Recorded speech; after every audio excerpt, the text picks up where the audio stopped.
Hello and welcome to the CDO Magazine interview series. I'm Susan Wilson with Informatica. I'm the Vice President of the Data Governance and Privacy segment, and we are partnering with the CDO Magazine, MIT CDO IQ, and the International Society of Chief Data Officers in a series of interviews. Today, I have the pleasure of talking with Cathy Doss, Chief Data Officer for the Federal Reserve Bank of Richmond. Cathy, welcome. Welcome, and maybe you can do an introduction for our audience today. Absolutely. I am as you said, the Chief Data Officer for the Federal Reserve Bank of Richmond. And my everyday job is making sure that my businesses have the data they need, that it's easy to find and ready to use. And I'm just super excited. Having been a part of the MIT CDO IQ earlier this spring and just having the opportunity to be with you today, Susan, is great. So really happy to be here. Excellent, Cathy. Such a pleasure to have you.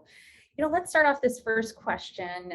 It's under the category of leadership data analytics profile in the leadership category for the role of the Chief Data Officer. What does being a data and analytics leader mean to you? Susan, actually, the most important thing in being a chief data officer is being a business leader. Data exists to serve our businesses, and I believe it is our responsibility as CDOs to learn the business and help them measure what's working and what's not working, and most importantly, what should they do next? And I think that's where data plays such a huge and relevant role in regard to supporting the business. Yeah. Absolutely. And you hit on something very important, and it's about working with your business leaders, really getting out there. And so a lot of this is also about culture and social influence. So, how do you approach cultural change in the context of individuals, the teams, the businesses, and basically your entire organization? You know, it's interesting. I was reading an article recently on CDO tenures and the fact that most CDOs don't stick around organizations for more than a couple of years. And I actually believe that it's because of culture. And every organization that I have been a part of has a very unique culture.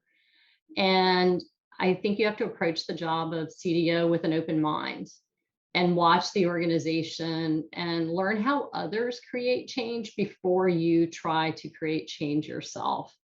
And so when I think about that, I think it starts with three things. My world is always three things.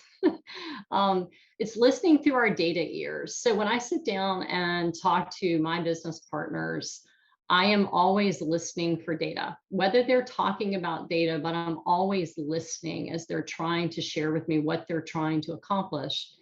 And so I actually recently read an article that talked about it as data whisperers, and I consider myself to be a data whisperer. I didn't know there was a thing. You'd think I would, having been doing the CDO thing for so long. But after, listening to them through our data ears, it's learning to speak their language. I often find that people tend to lead with data versus trying to take what they know about data and speak to their business partners in their own language and meet them where they're at versus coming in and talking to them about master data management when they have no idea what that is, and trying to break it down to a place where it's like, well, wouldn't you want to standardize things so that they're actually common? And I try to use an example. And so I think, listening is one. The second is speaking their language. But then most importantly is showing value. And I think the only way to show value of what you do as a CDO is through results. And I think those results earn credibility.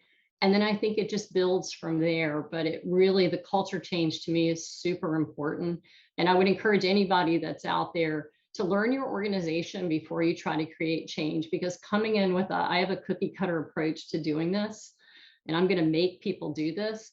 I've not actually seen be terribly successful. So, yeah, it's change management practices 101. And honest, the data leaders that come in that I've seen struggle with that is that they lead with technology, they lead with technical speak, and they come in with a cookie cutter approach.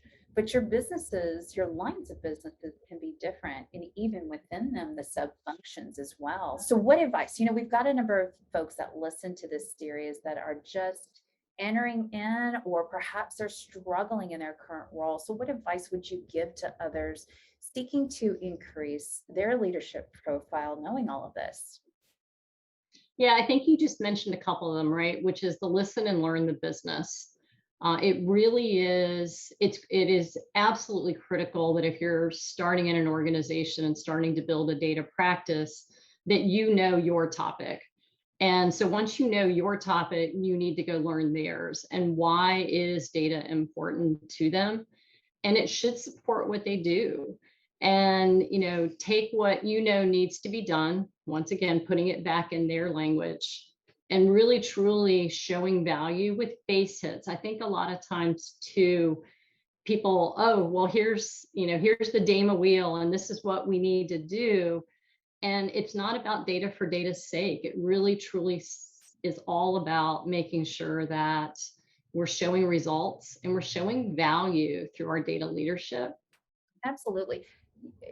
What's in it for me? It's the being able to explain it. What's in it for me, Kathy?